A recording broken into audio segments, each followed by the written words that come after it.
강원도 깊은 산골에 위치한 은행나무 마을은 시간이 느리게 흐르는 곳이었다. 서울에서 몇 시간 떨어진 외딴 동네, 그곳엔 오래된 기와지붕, 골목마다 말라붙은 낙엽, 그리고 조용히 나이를 먹어가는 사람들이 있었다. 그 중에서도 김서구, 66의 남자는 마을 사람들에게 거의 잊혀진 존재였다. 한때는 마을 초등학교의 문지기로 근무했지만 학교가 폐교된 뒤로 그는 작은 언덕 너머 허름한 한옥에 혼자 살아가고 있었다. 서구는 말수가 적었다. 사람들과 눈도 잘 마주치지 않았다. 매일 아침이면 집신을 신고 마을 입구로 내려가 강을 따라 걷고 저녁이 되면 조용히 집으로 돌아왔다. 그의 집은 창문이 삐걱거리고 벽지는 벗겨졌지만 책상 위에 놓인 부식된 시계와 아버지의 사진만큼은 깨끗하게 닦여 있었다. 아버지 김재훈은 6.25 전쟁 당시군에 복무하다 사라진 인물이었다. 마을 사람들 사이에서는 간첩과 내통했다는 소문이 돌았고 그 이후 서구는 조용히 살아가는 법을 배워야 했다. 아무도 그의 말을 듣지 않았고 누구도 진실을 찾으려 하지 않았다. 그해 겨울, 첫눈이 내리던 날이었다. 마을은 하얗게 변했고 공기는 얼음처럼 날카로웠다. 서구는 아궁이에 장작을 넣으며 추위를 견디고 있었고 저녁 무렵엔 강변 쪽으로 걸음을 옮겼다. 오래된 습관이었다. 언덕 아래 작은 쓰레기 더미 근처에 도착했을 때 그는 이상한 소리를 들었다. 킁, 킁. 무언가 작고 떨리는 울음소리. 서구는 본능적으로 몸을 숙였다. 차가운 바람 속 쓰레기 봉투 사이에서 웅크리고 있는 하얀 털뭉치가 있었다. 강아지였다. 털은 엉켜 있었고 한쪽 다리는 피범벅이었다. 도망치려는 듯 몸을 떨었지만 제대로 움직이지도 못했다. 서구는 조용히 손을 내밀었다. 이 녀석, 누가 이렇게 버렸어. 강아지는 그의 손을 바라보았다. 겁먹은 눈빛이었지만 동시에 무엇인가를 간절히 바라보는 눈이었다. 서구는 잠시 망설였다. 자신도 끼니 걱정하며 사는 처지였다. 하지만 강아지를 두고 떠날 수는 없었다. 그는 자신의 외투를 벗어 강아지를 감쌌다. 따뜻한 체온이 조금씩 전해졌고 강아지는 천천히 눈을 감았다. 행복이, 서구가 중얼거렸다. 이름은 행복이로 하자. 내가 내게 온 게 왠지 그런 느낌이 드는구나. 집으로 돌아가는 길은 미끄러웠지만 서구는 조심스럽게 강아지를 안고 걸었다. 처음으로 마음속에서 무엇인가 미세하게 움직였다. 오랜만에 가슴 깊은 곳에서 따뜻한 것이 일렁였다. 그날 밤 그는 행복이를 자신의 이불 한쪽에 눕혔다. 부엌에서는 오래된 쌀로 끓인 묽은 죽이 끓고 있었다. 행복이는 미약하게 꼬리를 흔들었고 작은 혀로 숟가락에 묻은 죽을 핥기 시작했다. 서구는 조용히 웃었다. 오랜만에 보는 미소였다. 괜찮다. 천천히 먹어. 여긴 이제 내 집이야. 행복이는 말을 이해한 듯한 눈빛으로 그를 바라보았다. 며칠 뒤 마을 사람들이 두 사람을 보게 되었다. 서구는 여느 때처럼 산책을 나섰고 그 옆에는 하얀 강아지가 절뚝거리며 따라가고 있었다. 아이들이 웃으며 소리쳤다. 김 할아버지, 강아지예요? 서구는 작게 고개를 끄덕였고 행복이는 아이들에게 한번 짖으며 꼬리를 흔들었다. 하지만 어른들의 시선은 달랐다. 누군가는 속삭였고 누군가는 대놓고 말했다. 자기 먹을 것도 없는 양반이 개는 왜 키워? 개 키울 정성 있으면 마을 회관 청소나 도우시지. 서구는 아무 대꾸도 하지 않았다. 대신 행복이의 머리를 쓰다듬었다. 혼잣말처럼 말했다. 사람은 몰라도 이 녀석은 내 말을 믿어주지. 그날 밤 그는 오랫동안 묵혀둔 오래된 책장을 열었다. 구석에서 꺼낸 건 수십 년 전 아버지의 옛 상자였다. 군복 조각, 사진 한 장, 그리고 편지 봉투 하나. 하지만 그 봉투는 열려있지 않았다. 뜯을 용기가 나지 않았던 것이다. 그는 봉투를 들고 행복이 곁에 앉았다. 내가 이걸 왜 아직도 못 열었을까? 내가 나에게 온 이유가 이걸 열라는 건 아닐까? 행복아? 행복이는 고개를 갸웃하더니 조용히 그의 무릎 위에 머리를 올렸다. 눈 밖에는 다시 내리고 있었다. 마치 30년 전 그날처럼 은행나무 가지 위로 조용히 하얀 시간이 쌓여갔다. 행복이는 점점 건강을 되찾아갔다. 처음에는 걸음도 제대로 못 대던 녀석이 일주일쯤 지나자 집마당을 어슬렁거리기 시작했고, 열흘째 되는 날에는 서구가 부엌 문을 열자마자 뛰어나가 낙엽을 쫓기까지 했다. 마당에는 오래된 감나무가 한 그루 있었다. 겨울이 되며 감들은 모두 떨어졌지만 가지에는 여전히 까치밥 몇 개가 매달려 있었다. 행복이는 감나무 아래에서 낮잠을 자고 서구는 담배를 피우며 조용히 그것을 바라보았다. 오랜만에 느껴보는 평온한 일상이었다. 하지만 마을의 시선은 여전히 싸늘했다. 걔가 저 집을 지켜줄 줄 알았나 보지. 김서구 말이야. 예전에도 이상했잖아. 아버지도 그렇고.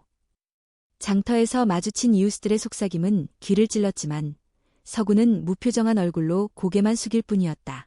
그는 말로 싸우는 사람이 아니었다. 대답하지 않는 것만이 그가 배운 유일한 생존 방식이었다. 그날 밤 바람이 거세게 불었다. 창틀이 삐걱거렸고 지붕에 기왓장이 하나 떨어졌다. 서구는 손전등을 들고 밖으로 나왔다. 행복이는 그의 뒤를 졸졸 따라다녔다. 지붕을 임시로 덮으려다 벽면에 판자가 느슨하게 걸려있는 것을 발견했다. 뭔가 이상했다. 그는 조심스럽게 판자를 떼어냈고 그 안에서 작은 나무 상자가 하나 떨어졌다. 상자는 먼지투성이었지만 금속 걸쇠는 아직 단단히 잠겨 있었다. 그가 도구를 가져와 걸쇠를 부수고 뚜껑을 열자 안에는 낡은 서류들과 누렇게 변한 편지들이 가득 들어 있었다. 그 중에서도 유독 눈에 띄는 것은 여러 장의 봉투였다. 모두 김서구 앞으로 라고 쓰여 있었다. 글씨는 익숙했다. 어릴 적 어렴풋이 기억하던 아버지의 필체였다. 서구는 그대로 무릎을 꿇고 앉았다. 손이 떨렸다. 그는 천천히 첫 번째 편지를 꺼내어 펼쳤다. 서구야.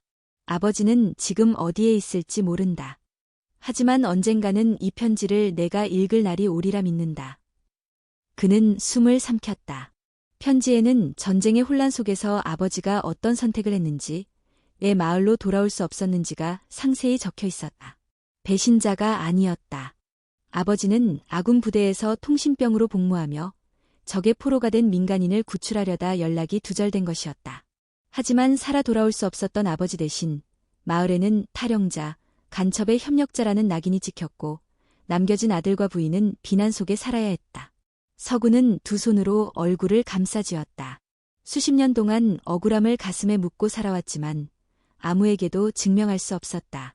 지금에서야 아버지의 목소리를 듣게 된 것이다. 그날 밤 그는 모든 편지를 읽고 또 읽었다. 행복이는 그의 옆에 조용히 누워 있었다. 마치 아무 말도 하지 않지만 모든 걸 알고 있다는 듯한 눈빛이었다. 다음 날 아침 서구는 우체국 옆 행정복지센터를 찾았다. 거기서 일하는 유민정 씨는 밝은 표정으로 인사를 건넸다.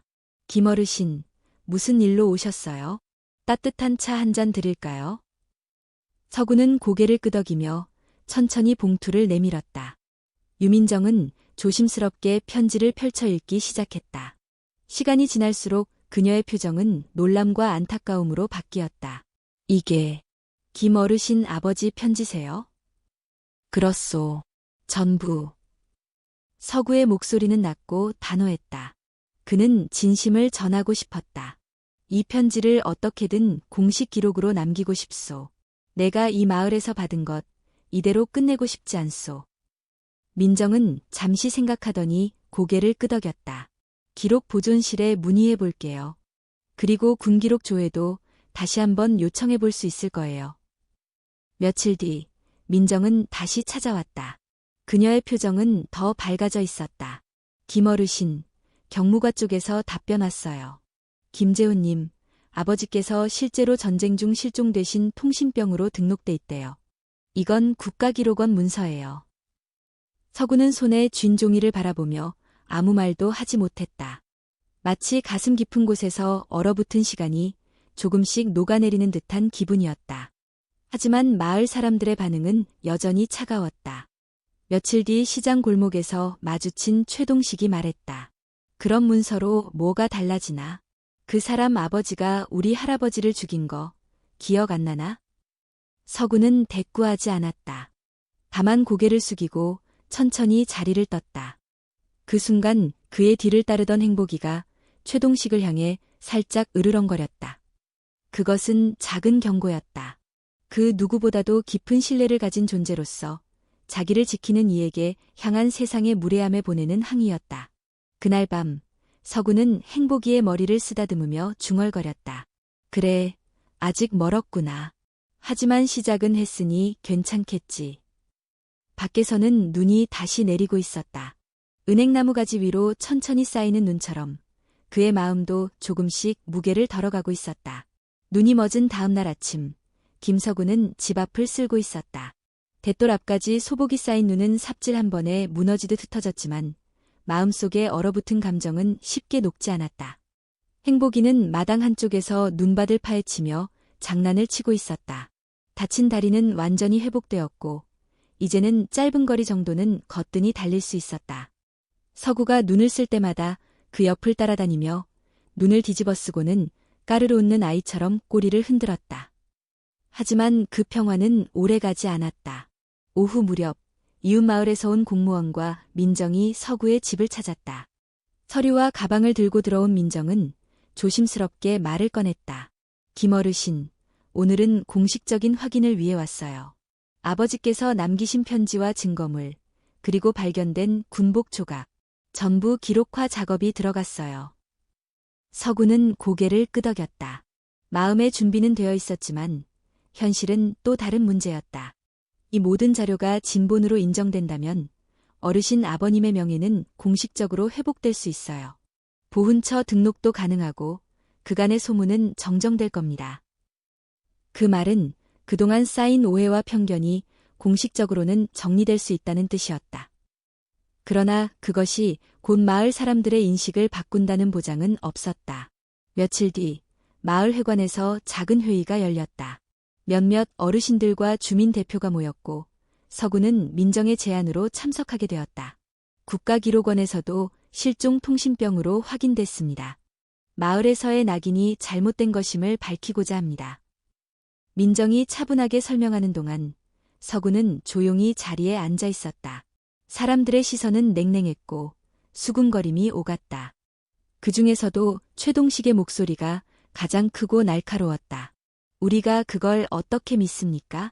갑자기 나타난 편지 몇 장에 낡은 군복 조각 하나에 수십 년을 그 죄명으로 살아온 우리가 바보였다는 겁니까? 동식 씨, 그건... 게다가 그 사람 아버지 때문에 우리 집안이 얼마나 고생했는지 아십니까? 마을에서 신뢰를 잃은 건 우리 쪽도 마찬가지예요. 회의장은 조용해졌다. 아무도 쉽게 입을 열지 못했다. 분위기는 얼음장 같았다. 민정조차 말을 잇지 못했다. 그런 가운데 서구가 천천히 일어났다. 난 지금까지 아무것도 말하지 않았소. 마을 사람들의 시선을 피해 조용히 살아왔지. 하지만 그게 내 죄는 아니었소.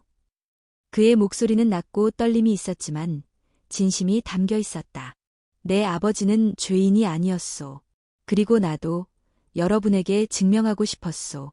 내가 이 마을을 떠나지 않은 이유는 여기서 나고 자랐기 때문이요. 누구보다 이 땅이 그리웠기 때문이요. 그는 주머니에서 낡은 편지 하나를 꺼내더니 탁자 위에 올려놓았다. 이 편지엔 내 아버지가 마지막으로 남긴 말이 적혀 있소. 그가 돌아오지 못한 이유, 그가 어떤 사람이었는지 여러분이 직접 읽어보시오. 회의는 그 후로 더 이상 이어지지 못했다. 사람들은 조용히 돌아갔고 최동식 역시 아무 말 없이 회관을 나섰다. 그날 저녁 서구는 말없이 아궁이에 불을 지폈다. 행복이는 그의 발치에 누워 조용히 숨을 골랐다. 어둠이 내려앉은 마당엔 눈이 다시금 소리 없이 쌓이고 있었다. 며칠 뒤 놀라운 일이 벌어졌다. 행복이가 사라졌다. 서구는 아침에 일어나자마자 마당 문을 열었는데 평소 아침이면 달려와 꼬리를 흔들던 녀석이 보이지 않았다. 사방을 둘러봐도 지붕 위에도 감나무 아래에도 없었다.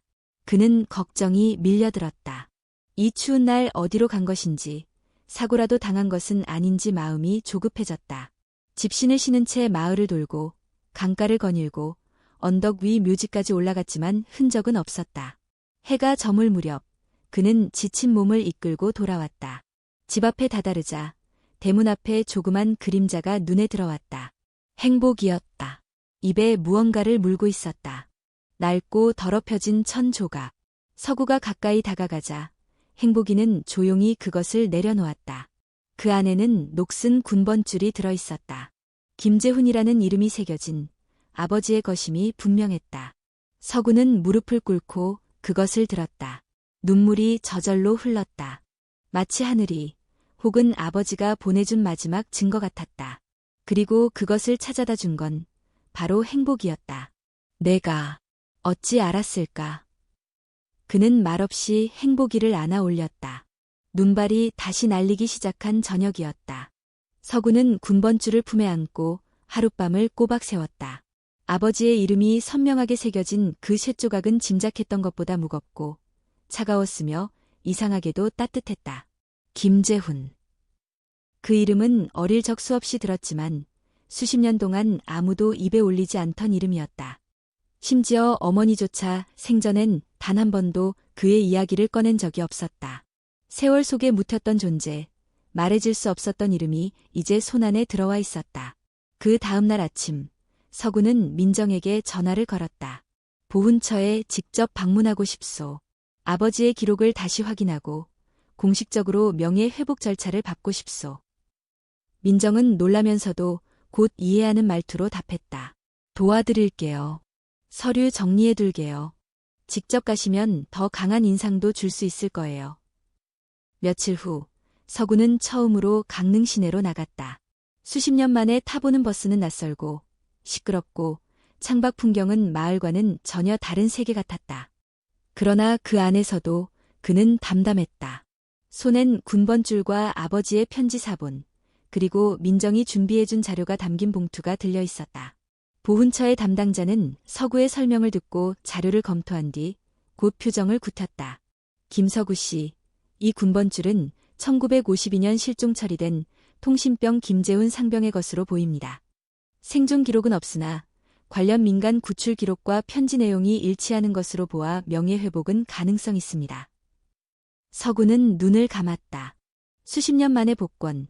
그것은 단순한 법적 명예가 아니라 인생을 뒤바꿀 한 걸음이었다. 며칠 뒤 마을로 돌아온 그는 다시 회관을 찾았다. 마을 사람들은 여전히 불신과 반감, 무관심 속에 섞여 있었다. 그날 회의엔 최동식도 참석했다. 제가 다시 왔습니다. 이번엔 보훈처의 공식 서류를 가져왔습니다. 그는 조용히 봉투를 꺼내 탁자 위에 놓았다. 민정이 그 옆에서 설명을 덧붙였다. 보훈처에서 확인한 결과 김재훈 상병은 실종 처리된 군 통신병으로 임무 중 민간인 구출 시도 중 행방불명이 된 것으로 기록됐습니다. 이에 따라 명예회복 절차가 시작되었고 해당 사실은 국가기록원에 등재될 예정입니다. 사람들은 말이 없었다. 누군가는 고개를 돌렸고 누군가는 시선을 피했다. 하지만 한 노인이 천천히 손을 들었다. 내가 김재훈과 함께 학교 다녔소. 전쟁 때 같이 입대한 친구였지. 그가 그런 일을 했다는 건 몰랐소. 하지만 만약 사실이라면 우리가 너무 가혹했군. 그 말은 얼음장 같은 침묵을 뚫는 균열이었다.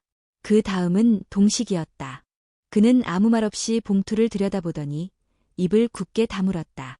그럼 뭐 이제 우리 다 틀렸다고 인정하자는 거냐? 목소리는 여전히 날카로웠지만 더 이상 분노는 아니었다.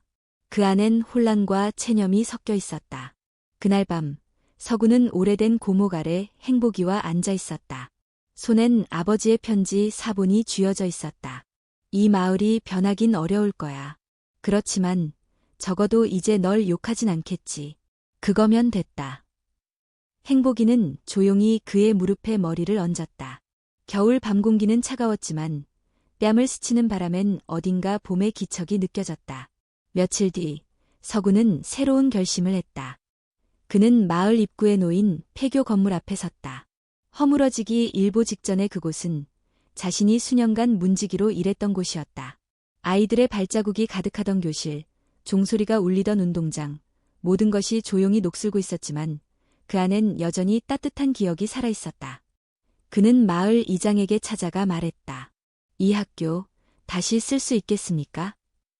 쓰긴 뭘 써. 지금은 창고야. 내가 다시 고치고 싶소. 아이들이 돌아올 수는 없겠지만 여기서 작게라도 글을 가르치고 싶소. 누구든 와서 배울 수 있게. 이장은 처음엔 어이없다는 듯 웃었지만 서구의 눈빛에서 농담이 아님을 알았다. 자네, 지금 와서 그런 걸 왜 하려고? 내가 받은 것 나누고 싶어서요. 서구는 그렇게 새로운 시작을 준비했다. 직접 흙을 퍼나르고 깨진 유리를 갈아 끼우며 겨울 내내 폐교 건물을 정비했다. 마을 아이들 몇 명이 호기심에 들락거렸고 행복이는 그들 옆에서 꼬리를 흔들며 놀았다. 그곳은 조금씩 변화의 중심이 되어가고 있었다. 겨울이 깊어지며 은행나무 마을은 한층 더 조용해졌다. 눈은 연일 소복이 쌓였고 밤이면 마을 전체가 숨을 죽인 듯 고요했다. 그러나 폐교 건물 안은 조금씩 바뀌고 있었다. 금이 간 벽에는 석회가 다시 발라졌고 삐걱거리던 문짝은 기름칠을 받고 말끔히 닫혔다. 깨진 유리창은 이웃마을 유리공에 부탁해 새로 교체되었고 누렇게 바랜 칠판에는 서구가 손수 그린 하얀 선이 그려졌다. 한 글자씩 배워봅시다. 그는 칠판에 천천히 하늘, 강, 마을 같은 단어를 적으며 아이들에게 글자를 가르쳤다. 그를 찾아오는 아이들은 많지 않았다. 처음에는 단 2명, 장영철의 손자 준호와 여관집 딸인 미래뿐이었다. 하지만 두 아이는 눈빛이 맑고 호기심이 가득했다. 김할아버지, 글씨 예뻐요. 이건 한글이란다. 우리말이지. 이렇게 적으면 사람이라는 뜻이란다. 서구는 아이들 앞에서 서 있을 때마다 마치 자신도 다시 살아나는 느낌이었다. 그토록 무겁던 삶의 그림자가 조금씩 걷히고 있었다. 행복이는 언제나 아이들 옆에 붙어 있었다. 처음엔 무서워하던 준호도 이제는 행복이 머리를 쓰다듬으며 집에 갈 때 인사를 하고 미래는 매번 간식을 몰래 나눠주곤 했다. 어느 순간부터 마을 사람들이 폐교를 힐끔거리기 시작했다. 누군가는 발길을 멈추고 교실 안을 들여다봤고 누군가는 아무 말 없이 문 앞에 놓인 고무신을 바라보다 조용히 돌아가기도 했다. 그날도 마찬가지였다. 한참 수업을 마치고 아이들과 빗자루로 마룻바닥을 쓸던 서구 앞에 예상치 못한 사람이 찾아왔다. 최동식이었다. 이 자리에 다시 서는 걸 보게 될 줄은 몰랐군. 그는 여전히 짧고 거친 말투였다. 그러나 그 속엔 예전의 적개심보다는 무게감과 피로가 섞여 있었다. 그냥 시작해보려 했소. 마을 아이들에게 글을 가르친다. 글만이 아니오. 이 마을이 잊은 것들을 다시 꺼내고 싶소. 동식은 한동안 말이 없었다. 교실 벽에 걸린 김재훈 상병의 군번줄 사진과 편지 사본이 그의 눈에 들어왔다. 그는 천천히 그 앞에 다가가더니 조용히 물었다. 아직도 아버지를 그립다고 생각하나? 서구는 담담하게 대답했다. 그리움보다 이해하고 싶소. 아버지가 떠난 이유를, 그리고 돌아오지 못한 사정을. 그걸 이해하는데 이 마을은 도움이 됐나? 그 말엔 가시가 있었다. 그러나 서구는 고개를 끄덕였다. 고통스럽긴 했지만 이곳이 아니었다면 진실도 못 마주했을 겁니다. 잠시의 정적 후 동식은 뒷짐을 진 채 돌아섰다. 그래, 계속해보게. 난 아직도 자네 아버지를 완전히 믿을 순 없지만 자네가 여기 남는 이유는 이제 알겠군. 그는 말없이 교실을 떠났다. 그 뒷모습엔 묘한 안도감과 피곤함이 서려 있었다. 그날 밤 서구는 교실에 남아 조용히 난로 불을 지폈다. 행복이는 구석에서 졸고 있었고 창밖에는 다시 눈이 내리고 있었다. 그는 작은 나무 상자에 새로 만든 수업 일지를 넣으며 혼잣말을 했다. 조금씩이라도 바뀌어가는 거겠지. 다음 주 수업에 참여하는 아이가 5명으로 늘었다. 그중엔 장터에서 과일을 파는 박씨 아주머니의 딸도 있었고 예전엔 얼굴조차 비추지 않던 뒷동네 아이도 있었다. 아이들이 모이자 마을도 조금씩 반응하기 시작했다. 김서구 씨, 그 교실 말이야. 요즘 아이들 데리고 뭐 하는 거요? 그냥 글 가르칩니다. 놀이터 같은 곳도 필요하지 않습니까? 그런 건 학교가 할 일이지. 우리야 손 뗀 지 오래요. 그럼 제가 하겠습니다. 그는 짧게 대답했고 더 이상의 반박은 없었다. 그날 이후로 마을 회관 게시판에 작은 안내문이 붙었다. 김서구의 마을 배움터, 누구나 환영합니다. 민정이 적어준 글씨였다. 그리고 그 아래 누군가 덧붙인 메모 한 장이 눈에 띄었다. 그는 문을 지키는 사람입니다. 오래전부터 지금까지. 서구는 그 메모를 조용히 떼어내 지갑 안에 넣었다. 누군가 자신을 알아주었다는 사실만으로도 충분했다. 이듬해 봄, 폐교 앞에 벚꽃이 피기 시작했다. 아직은 몇 송이뿐이었지만 바람에 흩날리는 꽃잎은 충분히 따뜻했다. 아이들은 마당에서 뛰놀았고 행복이는 그 사이를 누비며 짖었다. 그리고 그 모든 것을 바라보며 서구는 속삭였다. 아버지, 봄이 왔습니다. 그리고 당신도 여기 계신 듯합니다. 봄이 완연해질 무렵 마을은 다시 살아나는 듯했다.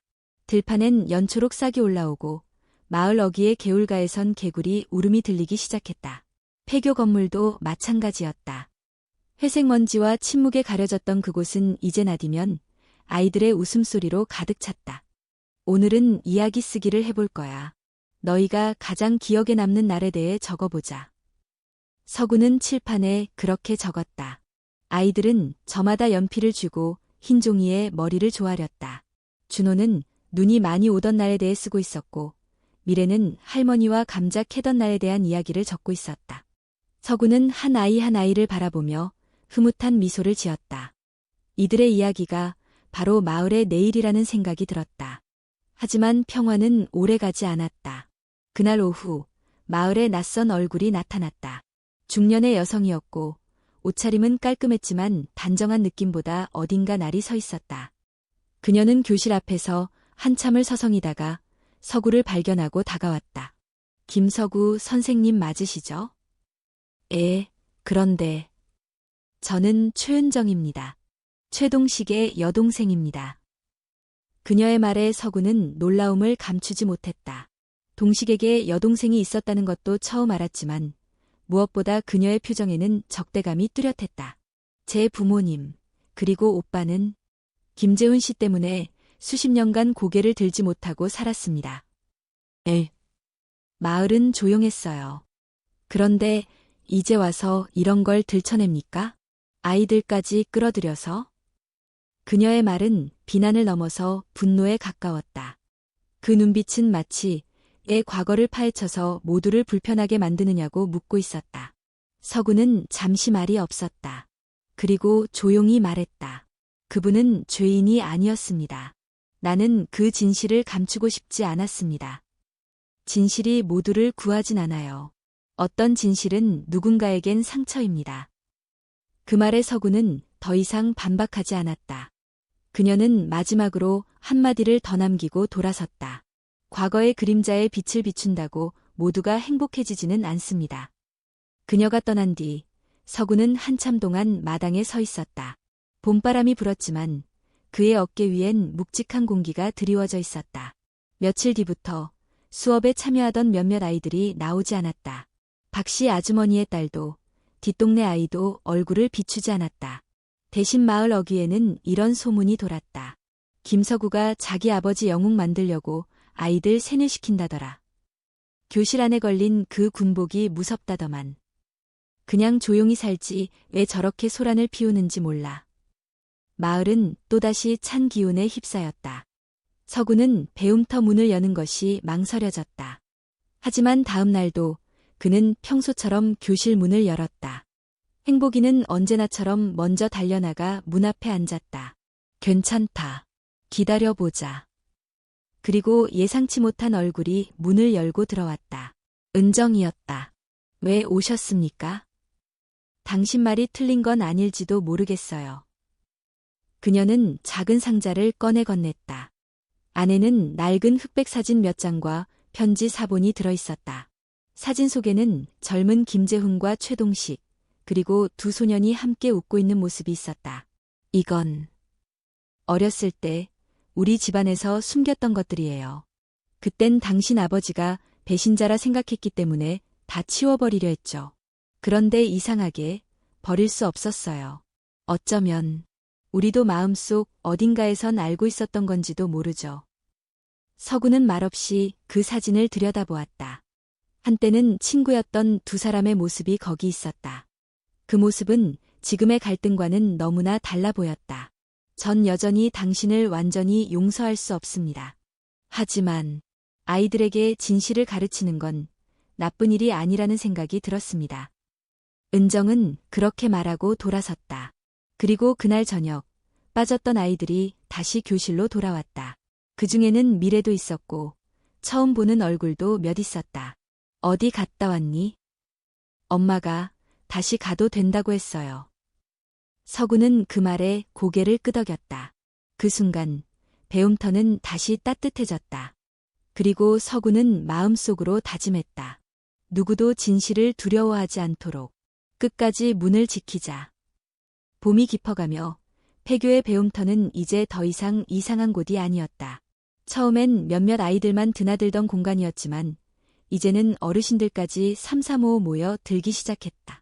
김서구가 아이들과 글을 쓰고 있을 때 창밖에서 누군가 조심스레 말했다. 나도 좀 배워볼 수 있을까? 그 목소리는 최동식이었다. 교실 안의 공기가 잠시 멈췄다. 아이들이 고개를 돌려 그를 바라보았고 서구 역시 잠시 당황한 눈빛을 감추지 못했다. 하지만 이내 고개를 끄덕이며 말했다. 물론이죠. 누구든 환영입니다. 동식은 민망한 듯 머리를 극적이며 교실 맨 뒤에 앉았다. 아이들 옆에 앉기엔 어색한 나이였지만 그의 손엔 오래된 볼펜과 노트 한 권이 들려 있었다. 그날 수업의 주제는 내가 처음 배운 단어였다. 준호는 할머니, 미래는 감자, 다른 아이는 별을 썼다. 그리고 동식은 천천히 적었다. 기억. 수업이 끝난 후 서구는 그에게 물었다. 왜 오늘 오신 겁니까? 글쎄, 나도 잘 모르겠어. 그냥 오래전에 무언가를 잊은 것 같아서 말이야. 그걸 다시 찾아보고 싶었지. 그는 담배를 꺼내려다 다시 주머니에 넣었다. 마당에서 아이들이 뛰놀고 있었고 행복이는 그 사이를 뛰며 짖고 있었다. 김재훈, 자네 아버지 말이야. 그 사람 항상 정직했지. 그게 문제였을지도 모르지. 세상은 그런 사람을 불편해하거든. 서구는 조용히 대답했다. 전 그분이 어떤 사람인지 모릅니다. 그저 남겨진 기록과 사람들의 기억 속에서 찾아가고 있을 뿐입니다. 기억이라는 건 사람마다 다르게 왜곡되는 법이지. 나도 자네 아버지를 오랫동안 원망했지만 요즘은 그게 내가 나약해서였던 건 아닌가 싶기도 해. 그들의 대화는 더 이어지지 않았다. 그러나 그날 이후 동식은 매주 한 번씩 배움터를 찾았다. 처음엔 말없이 앉아 글을 쓰기만 했지만 어느새 아이들에게 농담을 건넸고 가끔은 자신이 어릴 적 겪은 이야기를 들려주기도 했다. 그가 이야기를 할 때면 아이들은 눈을 반짝였다. 그것은 마치 한 세대의 기억이 다른 세대로 전해지는 순간 같았다. 또 다른 변화는 마을 회관에서도 일어나고 있었다. 민정이 주도한 작은 전시회가 마을 중앙마당에서 열리기로 한 것이다. 주제는 우리의 기억이었다. 주민들이 각자 지니고 있던 오래된 사진, 일기장, 편지들을 모아 전시하는 자리였다. 서구는 전시회의 한 구석에 아버지의 사진과 군번줄, 편지 사본, 그리고 폐교가 복원되는 과정을 찍은 사진 몇 장을 전시했다. 설명 글엔 이렇게 적혀 있었다. 잊힌 것은 사라진 것이 아니라 다시 꺼내어야 할 우리의 일부입니다. 전시회 날 많은 마을 주민들이 몰려들었다. 누군가는 오래된 사진을 보며 웃었고 누군가는 눈시울을 붉혔다. 그중 한 노파는 사진을 가만히 바라보다 말했다. 이 사람, 예전에 우리 마을 회관수리 도왔던 분이네. 이름이 김재훈이었지. 그녀의 말에 서구는 조용히 고개를 끄덕였다. 네, 제 아버지입니다. 노파는 놀란 듯 그를 바라보았다가 이내 미소를 지으며 말했다. 그래, 많이 닮았구나. 눈빛이. 전시회를 계기로 마을의 분위기는 눈에 띄게 달라졌다. 예전엔 서구를 경계하던 사람들도 이제는 그에게 인사를 건넸고 배움터에 봉사하겠다는 이들도 나타났다. 누군가는 낡은 책상 몇 개를 기증했고 다른 이는 자신의 오르간을 배움터에 맡겼다. 그날 저녁 서구는 조용히 교실을 정리하다가 벽에 붙은 어린아이의 그림 하나를 발견했다. 그림 속에는 고목 아래서 책을 읽는 남자와 그 옆에서 꼬리를 흔드는 개가 그려져 있었다. 그림의 제목은 문을 지키는 사람이었다. 그는 그림을 떼어내어 작은 액자에 넣고 교실 입구에 걸었다. 그리고 속으로 중얼거렸다. 나는 그냥 문을 지킬 뿐이다. 밤이 되자 배움터 창밖엔 반딧불이 날기 시작했다. 서구는 난로 앞에 앉아 동식이 남기고 간 노트를 펼쳤다. 거기엔 이런 문장이 적혀 있었다. 어떤 문은 오랫동안 닫혀 있었지만 결국 누군가는 다시 열어야 한다. 그게 문지기의 몫이다. 서구는 그 말을 마음에 새겼다. 이제 마을의 오래된 문은 조금씩 열리고 있었다. 완전히 열리기까진 시간이 더 걸릴지도 모른다. 하지만 그 문 앞에 서 있는 이들이 늘어나고 있다는 사실만으로도 그는 충분히 감사했다. 초여름의 볕이 마을을 따뜻하게 감싸고 있었다. 교실 안엔 부채질하는 소리, 웃음소리, 그리고 연필이 종이를 긁는 소리가 섞여 있었다.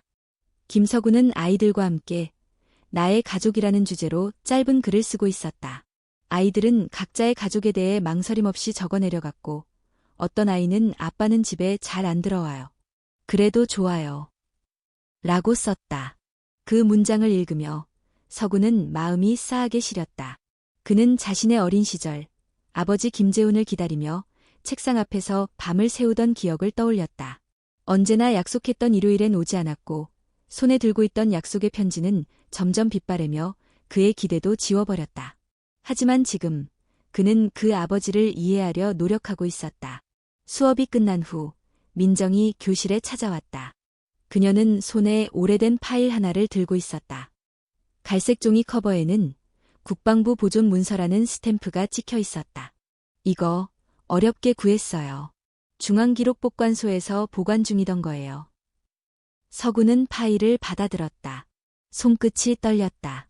그 안에는 김재훈 상병의 복무기록, 전출기록, 작전 일지 일부, 그리고 무엇보다도 당시 상부에 제출된 보고서의 복사본이 들어있었다. 그는 한 장 한 장 조심스럽게 넘기기 시작했다. 보고서 속에서 명령 불복종, 이탈, 보고 지연 등의 단어가 튀어나왔고 이내 결정적인 부분에 도달했다. 피해가 예상되는 민간인을 보호하기 위해 작전 투입을 거부. 상급자의 질책 이후에도 반복적으로 항명. 이후 자진 이탈, 현장 보고서 누락. 서구는 눈을 감았다. 아버지는 도망친 것이 아니었다. 그는 누군가를 지키기 위해 상부의 명령에 불복한 것이었다. 하지만 군대는 그것을 배신이라 불렀고 마을은 그 낙인을 그대로 받아들였다. 그날 밤 서구는 마을 회관에 있는 조촐한 전시 공간을 다시 찾았다. 전시회가 끝난 이후에도 몇몇 물품은 그대로 남아있었고 그는 아버지의 유품 옆에 새로운 메모를 붙였다. 그는 도망자가 아니었습니다. 그는 누군가의 목숨을 지키기 위해 자신의 이름을 내놓은 사람이었습니다. 며칠 뒤 마을 어르신들 중 몇몇이 그 글꼴을 읽었다. 그중 한 명, 구씨 노인은 조용히 한마디를 내뱉었다. 그때 군에서 내려왔던 사람이 있었지. 재훈이가 그날 밤 애들 데리고 도망치는 걸 봤다고 했어. 우린 그 말을 믿지 않았지. 다들 무서웠거든. 그의 말에 조용히 귀 기울이던 동식은 묵묵히 고개를 끄덕였다. 그 말 나도 들었었어. 근데 그땐 나도 외면했지. 나라를 위해선 뭐든 희생해야 한다는 말만 되뇌었어. 그게 옳다고 믿었고 그래야 내 두려움도 잊을 수 있었거든. 서구는 고개를 숙였다. 그동안 원망으로 가득했던 이들의 눈에 비로소 진심이 담기기 시작했다. 그날 저녁 배움터에 모인 주민들은 자발적으로 회의를 열었다. 주제는 단 하나였다. 김재훈 상병에 대한 기억을 다시 정리하자. 그것은 단순한 명예회복이 아니었다. 마을 전체가 스스로의 기억과 오류를 바로잡겠다는 약속이었다. 다음 날부터 배움터의 일부는 마을의 작은 기록관으로 바뀌었다. 아이들과 주민들이 함께 손을 보태 벽에 사진을 붙이고 각자의 기억을 짧은 글로 적었다. 어떤 이는 김재훈과 나눈 짧은 대화, 누군가는 그가 남긴 노트에 한 구절을 적었다. 그 사람은 항상 기억은 달이다라고 했어. 언젠가 돌아올 길이 될 거라고.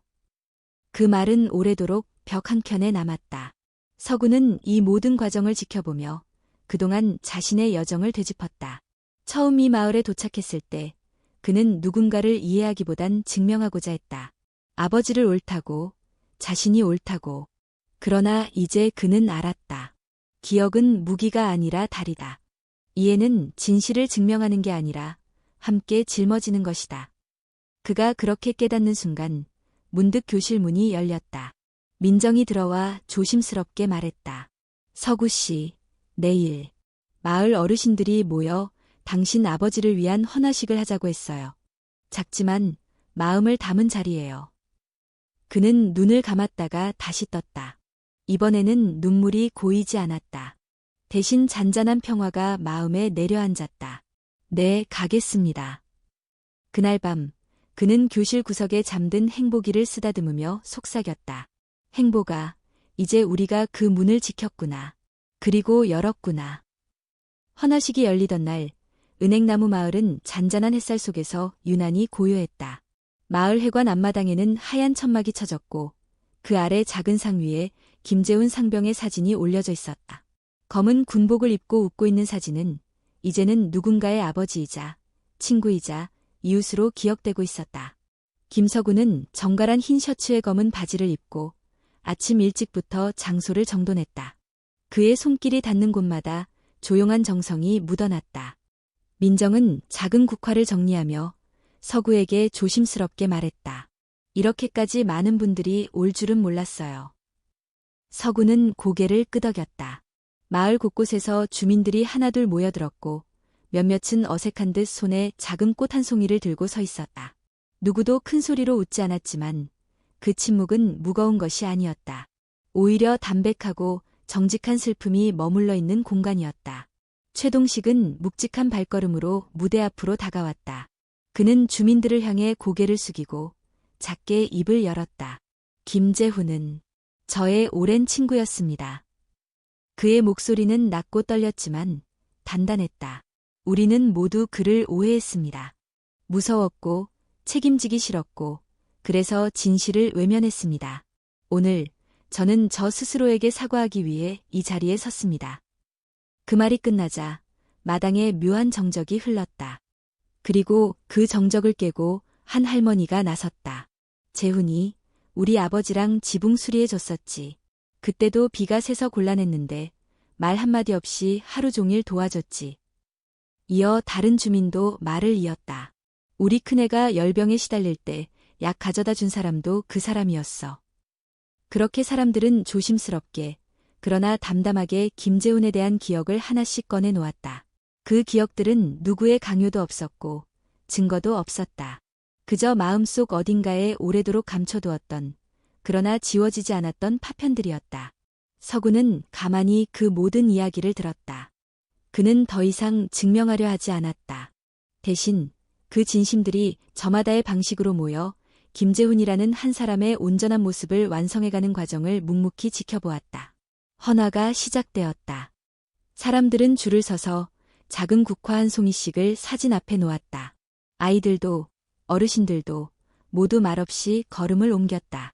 꽃이 하나씩 놓일 때마다 마치 그 사람이 다시 마을로 돌아오는 듯한 느낌이 들었다. 마지막으로 서구는 작은 편지 하나를 사진 옆에 놓았다. 그는 큰 소리로 읽지 않았지만 눈을 감고 마음속으로 읊조렸다. 아버지, 저는 이제 당신을 부끄러워하지 않습니다. 저는 당신이 누구였는지를 알게 되었고 그것을 숨기지 않을 용기를 배웠습니다. 당신이 지키려 했던 그 사람들, 그 마을은 이제 당신을 기억할 준비가 되었습니다. 헌화식이 끝나고 사람들은 천천히 흩어졌다.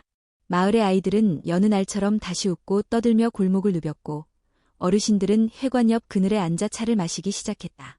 모든 것이 평범해 보였지만 그날은 분명 특별했다. 민정은 교실로 돌아가는 길에 서구에게 물었다. 이제 조금은 마음이 놓이나요? 서구는 대답 대신 하늘을 바라보았다. 구름 한 점 없이 맑은 하늘이 펼쳐져 있었고 그 속을 두 마리의 새가 나란히 날고 있었다. 그는 작게 웃으며 말했다. 처음엔 아버지를 위한 일이었어요. 하지만 지금은 이 마을 전체를 위한 일 같아요. 진실은 한 사람을 구할 수도 있지만 때론 모두를 구원할 수 있다는 걸 이제야 알았어요. 그날 저녁, 배움터 교실에는 아이들과 주민들이 함께 모여 조그마한 파티를 열었다. 아이들이 직접 만든 연극도 있었고 민정이 만든 떡도 있었다. 동식은 오르간을 치며 아이들의 노래를 반주해 주었다. 모두가 함께 웃고 박수를 치는 그 순간 서구는 생각했다. 이제 정말로 문이 열렸구나. 밤이 되어 사람들이 돌아가고 교실엔 고요가 찾아왔다. 행복이는 문 앞에 앉아 꾸벅꾸벅 졸고 있었고 서구는 한 장의 사진을 꺼내 책상 위에 올려놓았다.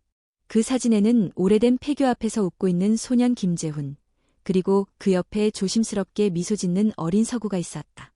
사진은 누렇게 바랬지만 그 안에 담긴 의미는 더욱 선명해졌다. 그는 속으로 조용히 말했다. 아버지, 문은 열렸습니다. 그리고 우리는 앞으로 나아갑니다. 여름의 문턱에서 마을은 조용히 변해가고 있었다. 폐교였던 배움터는 이제 은행나무 배움터라는 이름의 작은 지역학교로 다시 태어났다.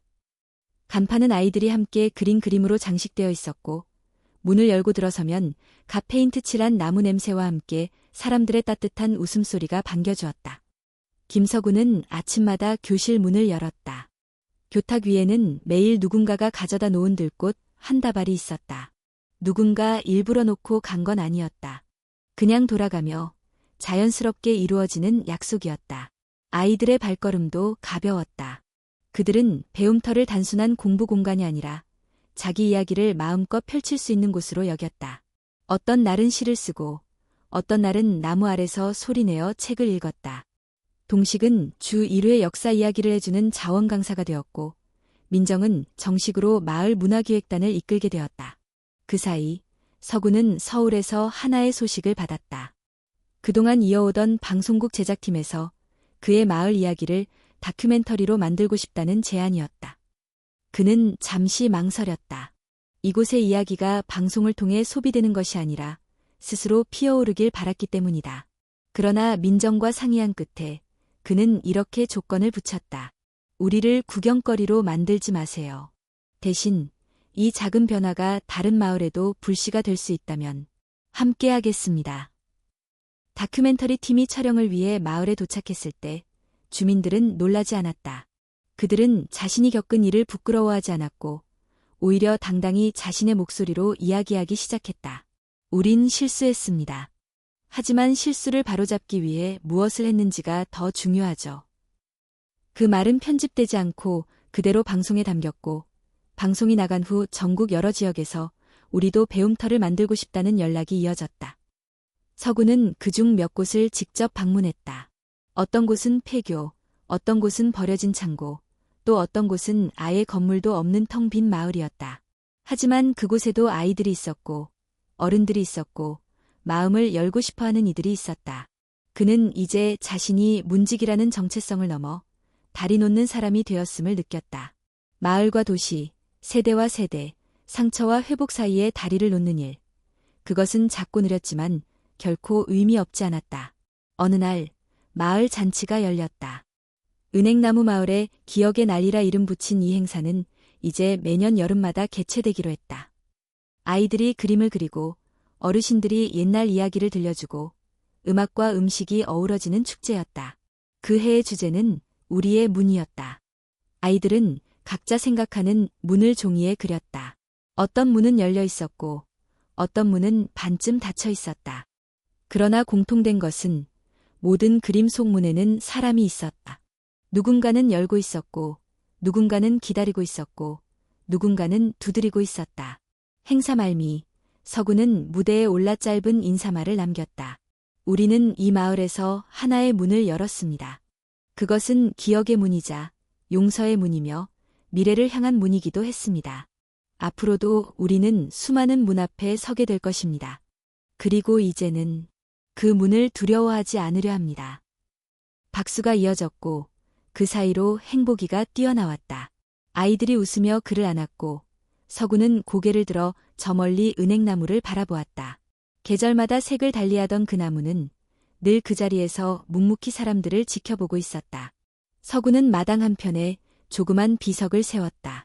그 위에는 이렇게 적혀 있었다. 여기 한 사람이 살았습니다. 그는 누군가의 아버지였고 친구였으며 문을 지키는 사람이었습니다. 그는 매일 아침 그 비석 앞에서 고개를 숙였다. 그것은 슬픔이 아니라 다짐이었다. 잊지 않겠다는 다짐, 그리고 계속 나아가겠다는 다짐. 가을이 오기 전 서구는 책 한 권을 출간했다. 제목은 문지기의 노트. 그 안엔 그의 일기, 아이들의 시, 주민들의 기억 조각들이 담겨 있었다. 책은 조용히 입소문을 탔고 교사와 사회복지사, 부모들의 필독서가 되었다. 어느새 김서구는 더 이상 외지인이 아니었다. 그는 마을 사람들과 함께 농사를 짓고 가을엔 배추 김장을 하고 겨울엔 어르신 대견탄을 날랐다. 그리고 봄이 오면 다시 배움터 문을 열었다. 어느 날 밤 그는 교실 안에서 조용히 노트를 펼쳤다. 거기엔 아이 하나가 남긴 글이 적혀 있었다. 선생님, 저는 나중에 어른이 되면 저도 문을 지키는 사람이 되고 싶어요. 사람들이 울 때 문을 열고 사람들이 웃을 수 있게 지켜주는 그런 사람이요. 그 글을 읽은 서구는 한참 동안 아무 말도 하지 못했다. 그리고 조용히 창밖을 바라보았다. 은행나무 잎이 바람에 흔들리고 있었다. 그것은 오래된 세월이 여전히 살아 숨쉬고 있다는 증거였다. 그는 마지막으로 노트에 이렇게 적었다. 문은 닫히기도 하고 열리기도 한다. 중요한 것은 누군가 그 앞에서 기다리고 있다는 것이다. 그리고 불을 끄고 교실 문을 잠그며 중얼거렸다. 나는 오늘도 문을 지킨다.